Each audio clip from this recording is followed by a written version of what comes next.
So right now is a good a time as any to show you exactly what I do to myself in the dark. We just had Mulan released. We're about to get Baby Yoda. Is this your first time?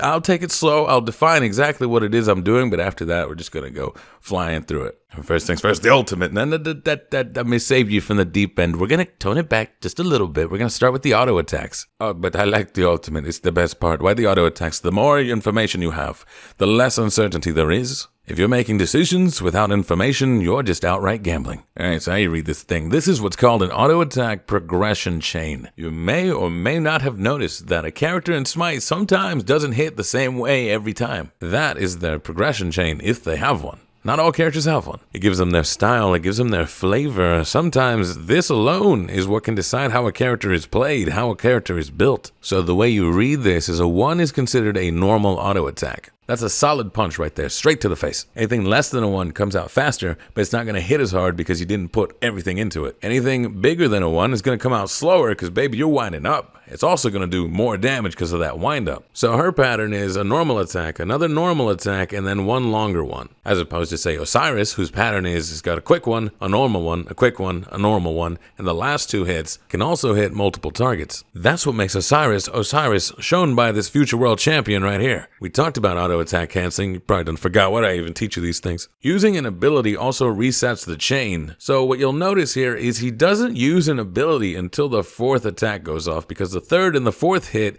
hit multiple targets. Those are the juicy auto attacks when you're fighting in a wave. You don't want to cancel those. You want to get all the way through and get as many of those as possible. Count them. 1, 2, 3, 4. Ability. Sometimes he's even using auto attacks when there's nothing to hit. That way, by the time he gets up to something to hit, he's on that 3rd and 4th hit. Those are cleaving. That's what you should be analyzing when watching a top tier player. Why would you auto attack nothing? And that's the answer. The progression chain, the auto attack, the muscle memory. Quick note, if you take too long, the pattern will reset itself back to the start. So first thing to do with the character you want to learn, character you want to master, check out those auto attacks, see if it does anything for the character. For Mulan, not really. That AoE is kind of nice, helps with clearing. This time around, nothing to write home about, but it is better to have information that you don't need than to need information that you don't have. Also kind of gets into the habit of being thorough, and you're going to need to be thorough if you're trying to get out there and become the god you were meant to be.